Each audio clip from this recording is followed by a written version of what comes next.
met in 1986, dated for about 4 years before we got married in 90.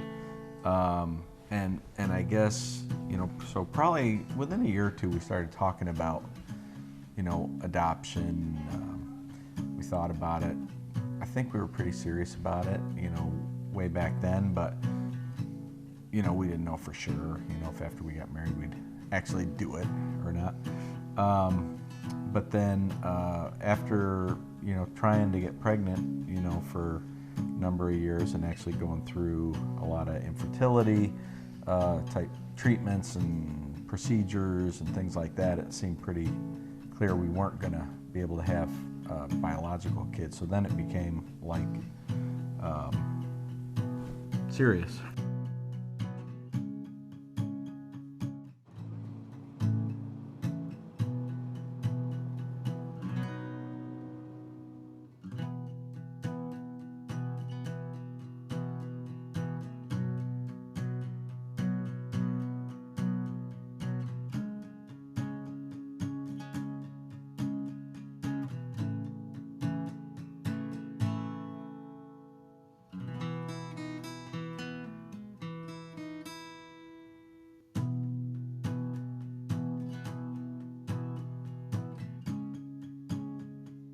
My mom, she had diabetes and everything, like serious diabetes, and plus she was super young when she had me, so yeah.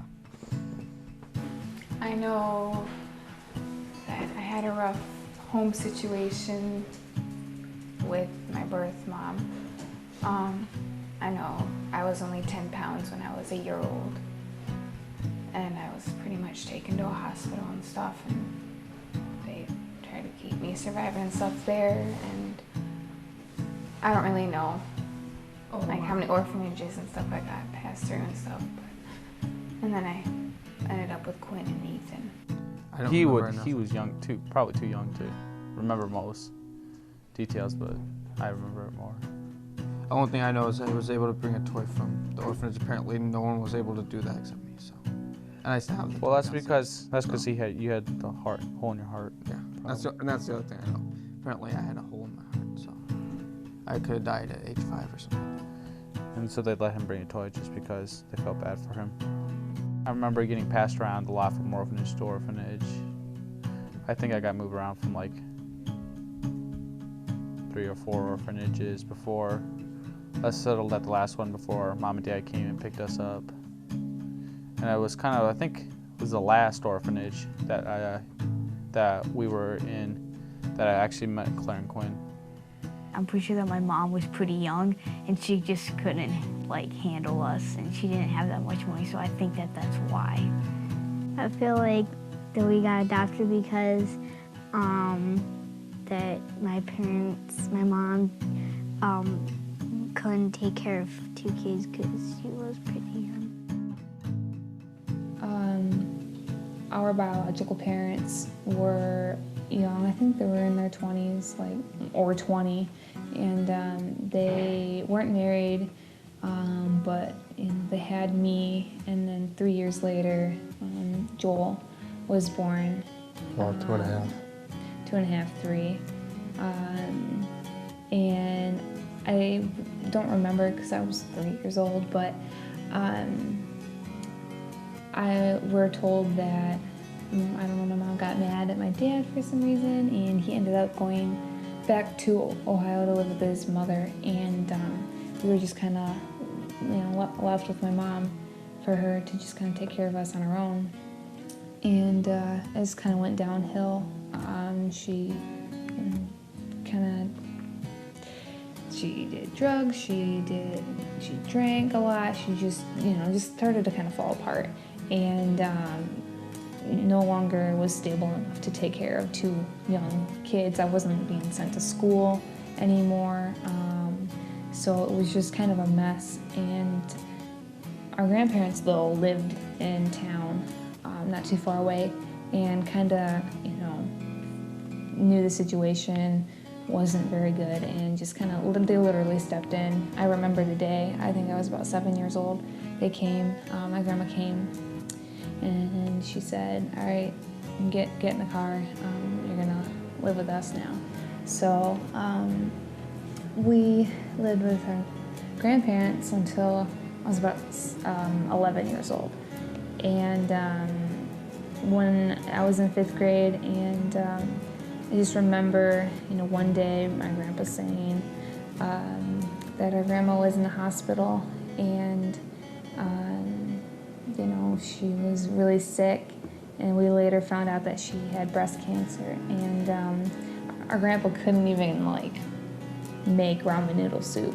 So with our grandma being sick in the hospital, he wasn't going to be able to take care of us. So he called around to our different aunts and uncles, and one of our aunts and uncles said, "Hey, we'll take care of you two till our grandma gets better." And a year and a half later, things were just getting worse, and she wasn't improving. And my aunt and uncle also had 3 other kids of their own, and couldn't really financially continue to pay or to take care of us, and financially it just wasn't working out. And so they weren't sure what to do. They couldn't give us back to our grandpa because he's busy taking care of our grandma. It was kind of a mess. So they started looking around. They knew the pastor and his family of their church that they were going to pretty well, and they had already adopted, at that time, 6 of their own kids.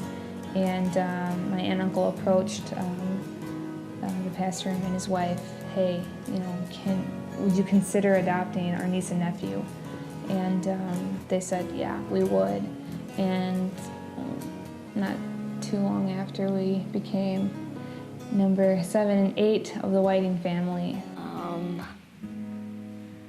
Well, I got adopted from one family to Michigan, and then I was being naughty sometimes, and so they couldn't deal with me, so they actually gave me to this family for 7 days just to see if they wanted to adopt me. So, and then 7 days they wanted to, and I wanted to, so then I got adopted again. I didn't know that they were doing it until they I thought I was just for a vacation, and then they're like, "Do you want to get adopted?" I'm like, "Sure," and then we do the process. They have rules of adoption. You only adopt in birth order, and you wait. You don't do artificial twinning. In other words, you don't adopt 2 children within the same year, or that were born within the same year. So there's all these rules that social workers generally have, and we kind of broke all of those. Going from 0 to 4, that was way outside the bounds. And then we adopted Joel and Christina, and they came in on the top over 6 other children. And then Andrew and Seth are only 11 days apart. And then Joel and Ethan actually are only 6 months apart. So we kind of broke all the rules. But, I understand why those rules exist. But, we kind of feel like God built the family, not us. So, he knew what he was doing.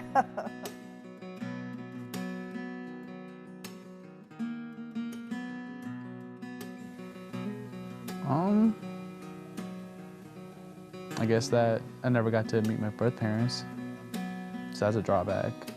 Kind of want to do that, but then again, I kind of don't. So maybe it's not so much a drawback, but I don't know.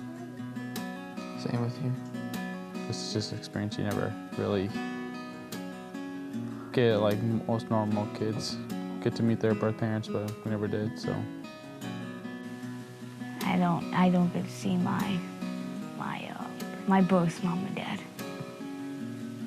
I think that we wouldn't really get to know our birth parents that much and see how they really were in life. It is kind of hard for me to think about birth parents wise, why was I really,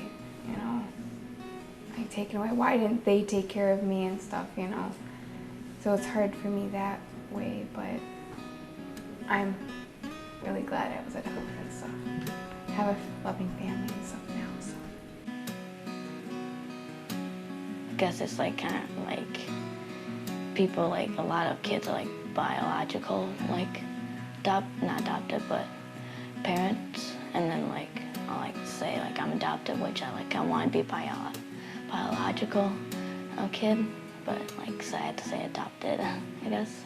I don't know that I would say that it's anything now. I think that it's everything that happened before we were adopted that kind of makes it difficult. Maybe just that we had to go through what we had to go through in order to be adopted, I guess. I don't know if that counts. It's kind of the worst part. It's all good. Sometimes you get in fights, but with your family. But other than that, it's probably no worst part. Cause you always get over each fight and just like go on with life. Yeah.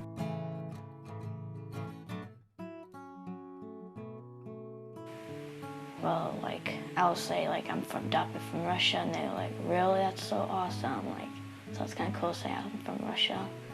Knowing I have a better future with another family than with my old one.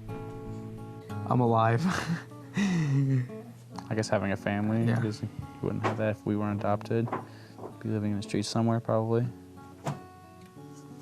So yeah. Yeah, I enjoy having a family that's here for me, so I didn't have that. To know that somebody was thinking about kids like me, and then somebody saw me and decided to adopt me and take care of me and stuff. That we have a loving family and that they care about us no matter how we mess up or hurt or do anything naughty. They still love us. I think the best part is knowing that we have the stability that every child deserves to have to live a successful life. I don't mean financially or whatever. I mean, you know, the saying, all you need is love. We've got that in this family.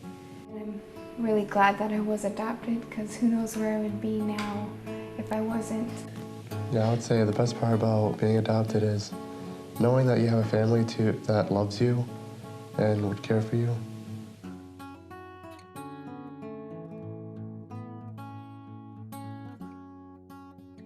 Do it.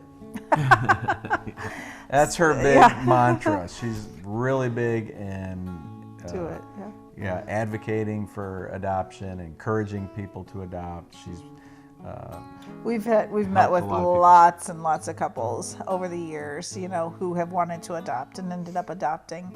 So we're big advocates of adoption and fostering to adopt. And that's kind of one of our big, you know, passions right now is, you know, the foster care system doesn't have enough foster care homes, and we've got kids who are in dangerous homes, but there's really nothing they can do about it because there are no foster care homes to put them in.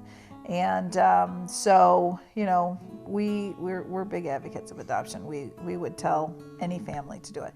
And I think the other thing we would tell people is, don't be concerned that you can't do it, you know, with adopting a sibling group, 2 or 3, you know. A lot of people are like, well, they're so expensive. If I maybe can only afford 1, you know what, kids, you find ways. There are ways, and God provides for all of your needs. And you know, I encourage people to look at older kids and kids in sibling groups, because those are the hardest to place. You know, babies, everybody loves a baby, you know, but the older kids, I would really encourage people that there's some just amazing young people in the foster care system, and overseas as well. And there's lots of agencies, you know. And the other thing is, I would tell people, you know, as far as the money piece goes, when you need it, it will be there. When you're walking that walk of faith to you know, and being willing to take these children into your home, the money will be there when you need it. Obviously, I mean, you're gonna have to work for it, but you know, but when you need it, it's gonna be there. I mean, it's we know story after story after story of people who said we can't afford it, and the money was there when they needed it. So it's you know, we would definitely encourage people to do it. Yep.